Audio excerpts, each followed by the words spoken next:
Welcome back to Random History. I am the navigator as we explore the little-known events and people that make history such an amazing subject. The events I delve into are probably not ones you learned about in school. These are the ones, when you do hear about them, you're likely to think they could not possibly be real. But they are. When I was a kid, my brothers would tell me that I was slower than molasses in January. I never thought much of it at the time, but after researching today's episode, I realized that under certain conditions, molasses can move rather quickly. In this episode, we'll hear about an unusual man-made disaster that, like most man-made disasters, could have been avoided if common sense and decency had only prevailed. We have seen countless industrial accidents caused by corporation cutting corners or allowing greed to get in the way of human decency. The Ford Pinto fiasco, the Bhopal explosion, the Triangle Shirtwaist fire, for example. The Great Molasses Flood is one more example where the greed of the factory owners led to the deaths of many innocent bystanders. In our True Heroes segment, we have my first audience request. I will tell you of the epic bravery of Desmond Doss. To say that his service in World War II was awe-inspiring does not even come close to doing him justice. In 2016, Andrew Garfield starred in a Hollywood production of Doss's life called Hacksaw Ridge. While the film garnered acclaim from critics and audiences alike, it did not give the complete picture of the man's incredible story. And so, Random History now presents the Great Molasses Flood of 1919 and the heroism of Desmond Doss. The Great Molasses Flood of 1919, also known as the Boston Molasses Disaster, is one of the most unusual and tragic industrial accidents in American history. This event, which occurred on 15 January 1919 in the North End neighborhood of Boston, Massachusetts, led to the deaths of 21 people and injuries to over 150 others. The disaster unfolded when a large storage tank filled with 2.3 million gallons of molasses burst, sending a massive wave of the sticky substance through the streets at an estimated 35 miles an hour.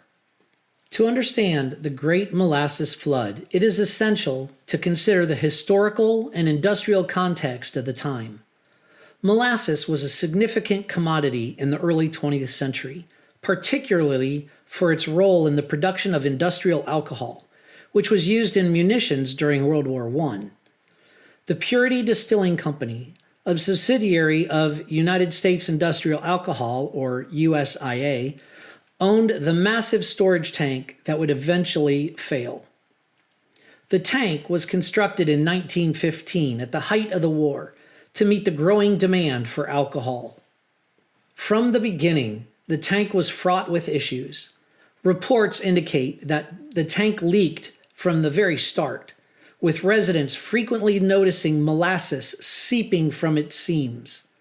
The company attempted to cover up these leaks by painting the tank brown to camouflage the molasses stains. However, these efforts did little to address the underlying structural weakness of the tank. The design and construction of the tank were rushed, with little regard for the safety standards that were common in that day. The engineer responsible for the tank's construction, Arthur Gell, had no formal training in engineering. Moreover, the tank was not properly tested before being put to use.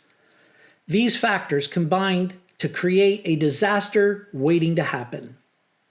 On 15 January, temperatures in Boston had risen sharply following a period of cold weather. The temperature fluctuation may have contributed to the weakening of the tank, which was already under significant pressure due to the sheer volume of molasses it contained. At around 12:30 p.m., the tank gave way with a loud rumble, followed by a sound described by witnesses as resembling machine gun as the rivets popped out of the tank. The molasses wave, estimated to weigh about 13,000 tons, measured about 25 feet high and 160 feet wide. It surged through the streets, destroying everything in its path. Buildings were swept off their foundations. The elevated railway tracks of the Boston L were bent and twisted by the force of the flood. The sheer weight and viscosity of the molasses made it particularly deadly, as people and animals trapped in the wave found it nearly impossible to escape. The human toll was devastating. 21 people were killed and over 150 more injured, most crushed by debris or drowned in the molasses. Rescue efforts were hampered by the thick, sticky substance, which made it difficult for first responders to move through the area. The cleanup operation lasted for weeks, with crews using salt water from the harbor and sand to remove the molasses from the streets. In the aftermath of the disaster, public outrage was directed at the Purity Distilling Company and USIA. An investigation was launched to determine the cause of the tank's failure. The inquiry revealed a series of negligent actions on the part of the company. The most damning evidence was the inadequate design and construction of the tank. The investigation found that the tank's walls were too thin to support the weight of the molasses, and the rivets used in the construction were of very poor quality. Moreover, the company had failed to conduct proper safety inspections and ignored the warning signs of impending failure. The leaks in the tank, which had been evident for years, should have prompted the company to take corrective action. Instead, the company chose to conceal the leaks rather than address the structural issues. The investigation culminated in a landmark court case, one of the first class action lawsuits in the United States. The court ruled in favor of the plaintiffs, finding USIA liable for the disaster due to their negligence. The company was ordered to pay $628,000 in damages. That equates to about $9 million today. This case set a precedent for corporate responsibility and the importance of adhering to safety standards in industrial operations. The Great Molasses Flood of 1919 is remembered not only for the tragic loss of life, but also for the impact it had on industrial safety rules. The disaster highlighted the danger of prioritizing profit over safety and the catastrophic consequences that can result from cutting corners in industrial practices. In the years following the disaster, stricter building codes and safety regulations were implemented to prevent similar incidents. Engineers and architects became more rigorously trained, and the importance of thorough testing and inspection became widely recognized. The event also left a lasting mark on the city of Boston. The area where the flood occurred, once a thriving neighborhood, was never fully rebuilt. The smell of molasses lingered in the area for decades, a haunting reminder of the disaster. Today, a small plaque at the entrance of Bhopal Park, near the site of the flood, commemorates the victims of the disaster. The Great Molasses Flood has also entered popular culture, often referenced as an example of a bizarre yet deadly catastrophe. The event has been the subject of books, documentaries, and even folk songs, ensuring that the memory of this unusual disaster lives on. The Great Molasses Flood of 1919 remains one of the most peculiar and tragic events in American history. The disaster was the result of a combination of corporate negligence, poor engineering, and unfortunate timing. While the flood itself was a freak accident, the lessons learned from it have had a lasting impact on industrial practices and safety regulations. The event serves as a powerful reminder of the importance of prioritizing safety and the human cost of neglecting it. I do not think that I will ever tell anyone ever again that they are slower than molasses. Our true hero for this episode was most certainly not slow. His quick thinking and ability to improvise not only saved his own life, but also the lives of countless soldiers that depended on him in battle. A few years ago, Hollywood released a movie about one of the most amazing feats of courage in military history. Unfortunately, like most movies about real-life events, the action on screen does not come close to the actual event itself. I hear one of the closest depictions to true intensity of battle was the first few minutes of the film Saving Private Ryan. Even that, however, pales in comparison to actual combat. Desmond Doss became one of the most celebrated heroes of World War II, earning the Medal of Honor for his extraordinary bravery during the Battle of Okinawa. His story is remarkable not only because of his actions, but because he accomplished them without ever carrying a weapon. You see, Desmond Doss was a conscientious objector. Doss's commitment to his religious beliefs, which included nonviolence and a strict observance of the Sabbath, set him apart from other soldiers in the U.S. Army. Despite skepticism and harassment from his fellow soldiers, Doss remained unwavering in his conviction to serve as a combat medic without compromising his principles. Doss was drafted in April of 1942 and assigned to an infantry unit in the 77th Infantry Division.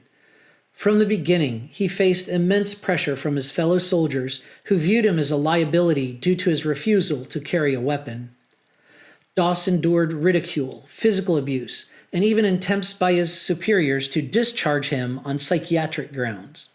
However, Doss remained steadfast in his determination to serve as a medic, believing that he could save lives even as others were taking them. Doss's moment of profound heroism came during the Battle of Okinawa in May of 1945. The battle was one of the bloodiest in the Pacific, and the U.S. forces faced fierce resistance from the entrenched Japanese troops. On 5 May, Doss's battalion was ordered to scale the 400-foot Media Escarpment, also known as Hacksaw Ridge. The ridge was heavily fortified, and the initial assault resulted in significant American casualties. As the soldiers were forced to retreat, Doss remained on the ridge, determined to rescue as many wounded men as possible. Over the course of several hours, Doss braved enemy fire, moving across the battlefield to locate injured soldiers. With no regard for his own safety, he treated their wounds and lowered them down the cliff to safety using a makeshift rope sling. Despite the constant threat of enemy fire, Doss managed to rescue 75 men during this harrowing night. His courage and resourcefulness were nothing short of extraordinary as he continued to risk his life to save others without firing a single shot. Doss's heroism at Hacksaw Ridge was not an isolated incident. Earlier in the war, he had demonstrated similar bravery during the battles on Guam and Leyte, where he was also credited with saving numerous lives under fire. However, it was his actions on Hacksaw Ridge that earned him the nation's highest military honor. President Harry S. Truman presented Doss with the Medal of Honor on 12 October 1945, making him the first conscientious objector to receive the award. In the citation, Doss was praised for his outstanding bravery and unflinching determination in the face of desperate, dangerous conditions. Desmond Doss's legacy extends beyond his Medal of Honor. His story is a testament to the power of faith, courage, and the belief that one person can make a profound difference in the lives of others, even in the most brutal circumstances. His life was immortalized in the 2016 film Hacksaw Ridge, which brought his incredible story to a new generation, although it did not nearly do justice in depicting his awe-inspiring courage. Doss's actions during World War II continue to inspire people around the world, not only for their bravery, but also for their embodiment of peace and humanity, even in the midst of war. His life serves as a powerful reminder, even in the darkest of times, that acts of selflessness and compassion can shine through. This brings us to the end of episode 5. I hope you enjoyed the program. As always, I enjoy researching and writing it. I hope you will continue listening to my future episodes, and you can always use the link in the podcast description to view the sources, the transcripts, and submit a request for stories you want to hear. Until next time, make some history of your own. Navigator out.